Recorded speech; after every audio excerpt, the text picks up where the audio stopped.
আসসালামু আলাইকুম রহমতুল্লাহি ওয়া বারাকাতুহু। অত্যন্ত গুরুত্বপূর্ণ আরও একটা ভিডিও নিয়ে আপনাদের মাঝখানে হাজির হয়ে গেলাম আমি শাকিল খান। আপনারা জানেন যে সিলেট, সুনামগঞ্জ এবং নেত্রকোনা ভয়ঙ্কর বন্যা হচ্ছে।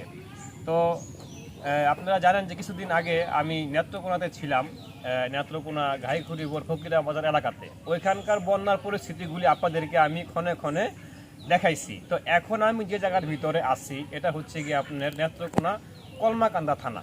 তো এই কলমাকান্দা থানাতে আপনার এত পরিমাণ বন্যার পানি ঢুকছে যেটা আপনারা চোখে না দেখলে বুঝতে পারবেন না। এই যে আমি এখানে যে দাঁড়ায় আছি, শুধু আমাকে দেখলে বুঝতে পারবেন যে এখানে কি পরিমাণ বন্যা। এইখানে শুকনা ঠনঠনা জায়গা, তো এই জায়গার ভিতরে মানুষ শুকনা চলাচল করে, কিন্তু এই বন্যার পানি এতটাই বৃদ্ধি পাইছে এই শুকনা জায়গাগুলি একবারে ভরে গেছে।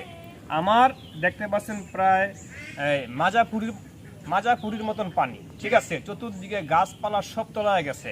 মানে আমি এক বাড়ি থেকে আরেক বাড়ি যাব এবং যাচ্ছি, তো সেখানে আমার এই যে পানি, এই পরিমাণ পানি দিয়ে হেঁটে হেঁটে আমার যেতে হচ্ছে। তো কি পরিমাণ পানি এই কলমাকান্দাতে হয়েছে, এবং বিশেষ করে আপনার সেখানে এই কক্সবাজার, কুয়াকাটা এবং সেন্ট মার্টিন যেতে হবে না। আপনি এইখানে থাকলেই ওই কক্সবাজারের সমুদ্রের ঢেউ আপনি দেখতে পারবেন, যেই পরিমাণ ঢেউ এখানে মানে হচ্ছে আর কি। আর যদি একটু ভালো করে দেখায়, চতুর্দিকে আপনার একদম বন্যার পানিয়ে গাছপালা, বাড়িঘর সব তলিয়ে গেছে। এরকম ভয়ঙ্কর অবস্থা আমার মনে হয় উত্তরবঙ্গে ছাড়া আর কোনো জেলাতে দেখা যায় না।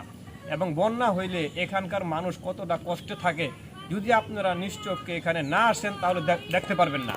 আমি এখানে আসার পরে দেখতে পারতাছি যে বন্যা হওয়ার পরে মানুষগুলি কতটা কষ্ট করে, এবং তার সঙ্গে সঙ্গে পশু পাখিগুলিও অনেক কষ্ট করে, কারণ তাদের বাড়িঘর সব তলিয়ে যায়, ঠিক আছে। এবং রান্নার কষ্ট, খাওয়ার কষ্ট, এভরিথিং সব কষ্টের ভিতরে কিন্তু তারা থাকে।